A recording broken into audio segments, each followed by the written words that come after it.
கர்த்தருடைய பரிசுத்த நாமத்திற்கு மகிமை உண்டாவதாக. இந்த காலை வேளை உங்கள் அனைவரையும் ஆண்டவராக இயேசு கிறிஸ்துவின் இன்ப நாமத்தில் உங்களை அன்போடு வாழ்த்தி வரவேற்கிறேன். விண்துளிகள் வாயிலாக இந்த நாளில் சந்திப்பதில் மிகுந்த மகிழ்ச்சி அடைகிறேன். ரோமர் 5ஆம் அதிகாரம் 3ஆம் வாக்கியம் சொல்கிறது, உபத்திரவம் பொறுமையை உண்டாக்குகிறது. இந்த நாளின் செய்தியானது, கஷ்டங்கள் எல்லாம் நஷ்டங்கள் அல்ல. கூட்டுப்புழு நிலையிலிருந்து ஒரு பட்டாம்பூச்சி வெளியே வந்து கொண்டிருப்பதை நிக்கோலஸ் கஸ்கிஸ் என்பவர் பார்த்தார். அந்த கூட்டில் ஒரு துவாரத்தை போட்டு அதன் வழியாக வெளியேவதற்கு மிகுந்த முயற்சி எடுத்து கொண்டிருந்தது.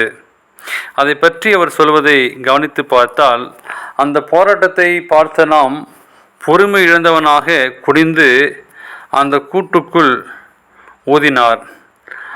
அவர் வாயிலிருந்து சூடான காற்று அதன் மேல் பட்ட மாத்திரத்தில் அந்த பட்டாம்பூச்சி தன் கூட்டை வேகமாக உடைத்து கொண்டு வெளியே வந்ததாம். பட்டாம்பூச்சி வெளிவர நான் உதவி செய்துவிட்டேன் என்று சொல்லி அவருக்கு மகிழ்ச்சியாக இருந்ததாம். சொற்ப நேரம்தான் என் மகிழ்ச்சி நிலைத்தது.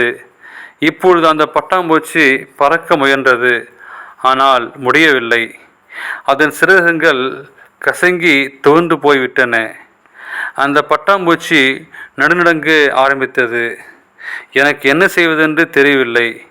நான் தவறு செய்துவிட்டேன். அது வெளிவருவதற்கு செய்த போராட்டம் மூலமாக அதன் சிறகுகள் பலமுள்ளாக மாற வேண்டியிருந்தது. ஆனால் அவர் அதற்கு உதவி செய்வதை நினைத்து கொண்டு அதன் சிறகுகளை பலன்மற்றதாக ஆக்கிவிட்டார்.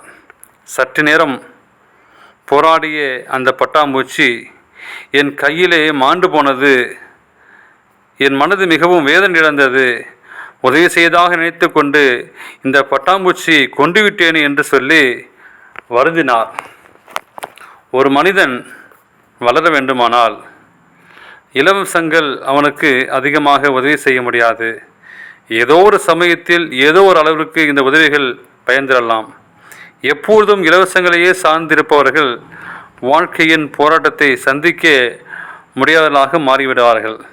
இலவசங்களையே முற்றிலும் சார்ந்து இருக்கிற சமுதாயமும் அநேகவேளை நம் நாட்டிலே இதை நாம் நாடுகிறோம்.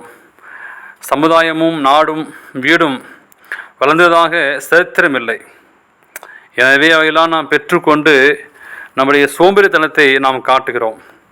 ஏதோ சாப்பிட்டு விட்டு மிருகங்களைப் போல தன் வாழ்நாளை கழித்திருப்பார்கள்.